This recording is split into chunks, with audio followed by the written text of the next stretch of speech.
just when you thought Jesús Luzardo had it all figured out, 8-3 Miami, 5-game win streak over. Phillies now 2.5 back of the New York Mets, maybe 3 at night's end. On pace for 95 wins now at 43-30. We welcome you to Phillies Postgame Live, presented by Cure Auto Insurance. Ricky Pitalico, I'm Michael Barkan. And then there's the matter of only 3 runs scored. Take them any way you want them, Ricky Bo, but you can't be losing to the Marlins. No, and I mean, when you watch this game, I think you knew Luzardo just didn't have his best stuff from pretty much from the beginning of the ball game. No fastball command whatsoever. I thought his changeup was really good, which is kind of strange. He ended up getting 8 swings and misses on the changeup and 4 on the sweeper, but that was it. How about this? Think about this. This is a guy that throws 98, 99 miles an hour at times, right? He had 0 swings and misses on his 4-seam fastball. None. 0. He threw 23 of them, which tells you what? He wasn't, number one, he wasn't throwing it in the zone. Number two, if he was, there was contact with it. So he didn't have confidence in that pitch. He couldn't locate that pitch. And to go even deeper, he threw 103 pitches in this game, only 59 strikes.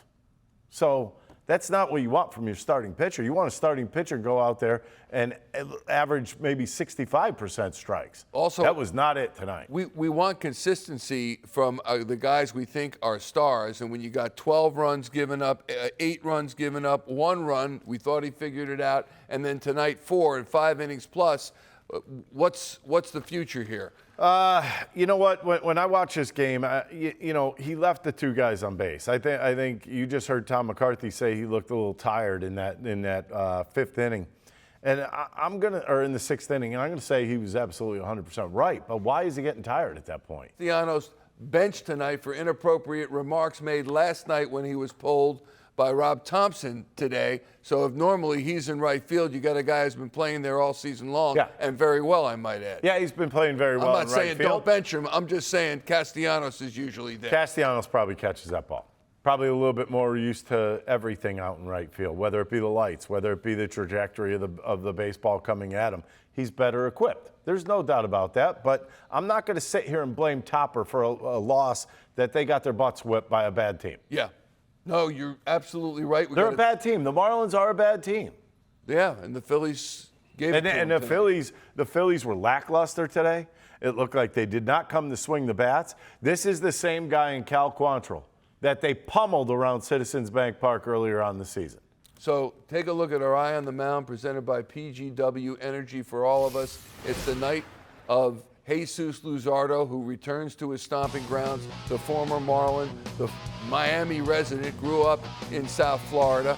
5 innings pitched, 6 hits allowed, 4 earned runs, 4 strikeouts, 4 walks, and that's high. And the first 2, talk about daggers, to start the 6th inning really were trouble. 103 pitches, 59 for strikes, and a 4.4 ERA. It goes up. And by the way, it had been 271 at-bats coming into the game, ended up 275 with the Marlins without a home run, and they gave it to them tonight. They broke that streak. Of course they did. They hit a couple tonight, and that's a little disturbing in itself. I mean, a team doesn't hit a home run since May 20th. All of a sudden, the Phillies roll in there, and boom, boom, there's 2 going out of the yard. I mean, to me, when I look at Luzardo, the only thing that you could say is he did not have good stuff tonight. He had his velocity. He had no location. Right. But it's a simple process. He walked 4 guys. What do you expect? Yeah, and they led to runs. And your thoughts on the amount of use that the Phillies have seen from him would seem to be high. Here's the other thing with regard to the bullpen. You had said during our 7th inning update, they're trying to clear the 6th inning to get Walker, Romano, and Kerkering in there. They got to go to Tanner Banks, Joe Ross, Michael Mercado, and look at the earned runs. 1, 1, and 2. There's your game right there. That is Johnny Ball game right there when you really look at it. And the whole situation here is that this is why I say they need depth in the bullpen. They need some bigger arms in the bullpen, especially the back end. Why? Because then you could shift. You could make a shift. You could put Taijuan Walker in a game like this in the 6th inning or 5th inning if you really wanted to. Taijuan pitched yesterday. I understand that. There's your danger of bringing starting pitchers into the bullpen on top of it. You see what I'm going to? They have 8 guys in their bullpen. 8. That's a ton of guys. There should not be anybody that was down today. I understand that. But I understand Rob's trying to stretch out the bullpen a little bit when your starter doesn't get out of the 6th inning. Tanner Banks has done that job at times this year. He did not do a terrible job. Really gave up only one hard hit ball, and that was that triple. But that was after 2 nubbers in the infield. Yeah. And then the other one is a fly ball to right field that has to be caught. But he's trying to get to the 7th inning where he could have gone back to Strahm, go back to Romano, and go back to Kerkering. Very few pitches last night. I mean, all 3 of those when guys. you look at it, Kerkering threw 12 pitches last night. And Walker 9. If he was down today, I would have been shocked. Yeah. So but this is what he was trying to do. Good arm. He at least one, I think 2. I still say 2. I'm going to be very stern on this. I believe they need 2 relievers. Number one, to add some health. I mean, in all reality, if these guys pitch every single night, they're going to be beat up by the time August and September coming around. So you get some depth. You make sure you have guys at the back end of the bullpen. And then you could actually spread out the bullpen innings-wise. It's a piece of cake. It's a lock. And then, unfortunately, they could not get the run production. They got 2 more in the 5th, and that was it. The lineup looks like this tonight inside the box score. Turner, 2 for 4. He's batting .308 now on the season with that home run. Schwarber, 1 for 4 with an RBI. Bohm, 1 for 4. Kepler as well. JT, Bryson Stott continues to struggle, 0 for 4 tonight. Stott's batting .232 on the season. And we always talk about the 5 through 9. They need to do something. They need to do some damage, and that's not much damage. That's a little bit of a struggle. 3 for 18 there. I mean, that's something you don't really need at the bottom of the lineup. That's I believe a 146 average. Yeah, but also you start putting teams' hands behind its back and making them fend off even low-grade competition. This is what happens. No Bryce Harper, no Nick Castellanos. You got 2 of your starting 8 that are out. You have to start with this. Bryce is out. Just live with it. He's out for a little while. You know, when he comes back, he comes back. I want you to picture this way. Aaron Nola goes down, people have stepped up. Is that fair to say? Yeah. So that's all you have to think. That's the way the fans should think. That's the way you and I should be thinking. He's not here. Out of sight, out of mind. What they need to do is really kind of, okay, I'm going to be the one to pick up for Bryce Harper today. And the one thing I think you lose when Bryce Harper's not there is a leadership. Almost a guy to look up to. And that to me may be bigger than his bat right now. The showman. By the way, Bryce, you're never out of mind for us. No, never. The odd thing I noticed last night, if you watched that game last night, which you did with me, and the one thing I noticed last night is that if you get ahead with your fastball for strikes, you could make them chase out of the zone. I didn't see him do that at all. That to me is odd, that if you watch a game, you know these guys are going to go up there hacking. So why wouldn't you first pitch strike, then move it away, and see what they do? All right, so many questions asked. They need answers. Here's Rob Thomson postgame in Miami. Seemed like it was the walks that really hurt Luzardo. Yeah, uncharacteristic, really. And I thought he had really good stuff. He was just missing. I mean, it wasn't like he was wild or anything. I think he was just missing. Did it seem like he ran out of steam there in the 6th inning? Well, we sent him out in the 6th, 91 pitches. Still thought he had some left.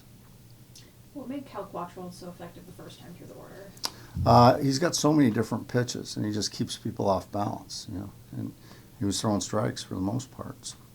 How much did it feel like a missed opportunity in the 5th inning with a couple of base running blunders there? Well, it's in Rojas's case, the pitcher's standing in the wrong spot. He's supposed to be backing up. If he's backing up, Rojas is standing at second base. He just saw the throw over the cutoff man's head, and we tell him, just keep going. Unfortunately, the pitcher was standing there, just cut it and threw him out. So, and then which was the other one? The Marsh. Marsh tagging. I think Kemp rounding second as well. Marsh didn't tag on the second. Yeah, well, there's another case where we tell the runner at third base a kind of tweener fly ball. If you see the outfielder approaching, he's getting close, you better get off the base because you almost have to assume that he's going to catch it. If he doesn't catch it, and you're tagging, you're probably not going to be able to score. So as far as I'm concerned, they both kind of did the right thing. It just didn't work out. And Edwards made a great play. And I thought our offense was good tonight. We hit a lot of balls hard, and they played really good defense. So you got to give them credit too. The walks were kind of what hurt Luzardo tonight, but do you think he's past what was hurting them during those really difficult, two really bad starts? Yeah. I think he was just missing tonight. But the stuff was good. Bilo was good. Slider, changeup, really good. So. Another home run for Trey. Just what have you seen from him this week? He really swinging the bat. You know, he's as I said before the game, he's using the field, and then when they come in, he's turning on it. So he's covering the entire plate, and he's hitting the ball where it's pitched.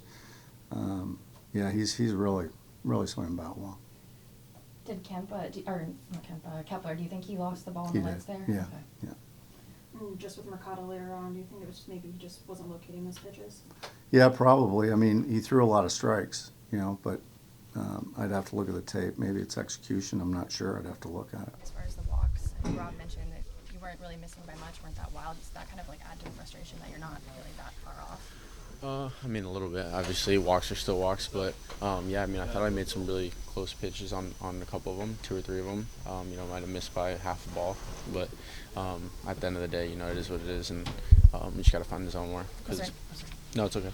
Is there any like specific pitch that you felt like the command might not have been as sharp? The slider, yeah, which is really my go-to, kind of my bread and butter, and just losing feel of it right now, which is frustrating. Which you know, obviously having the change-up, fastball, and sweeper, that's what helps, but got to find a way to command that better. Obviously, you know the other team well, a lot of family in the stands. Just what's the emotion behind playing during a day? I mean, it's always nice being home, sleeping in my own bed, you know, seeing a lot of family, friends, but just another game. So, like you said, they know me well, I know them well, and yeah, I thought they really grinded out. A lot of at-bats made me work hard, so you know, I tip my cap to them. They got a good lineup as well. So is that an additional challenge, given that they kind of know like what you throw and know you pretty well? I mean, yeah, I know. There's some new guys in that lineup that didn't necessarily know me great, but yeah, I feel like, you know, you go out there and make the right pitches and execute, you'll be all right. But yeah, they got a good lineup, like I said, and you know, they're really make you grind out there when you're pitching. So you know, just gotta find ways to get back in the zone and make better pitches.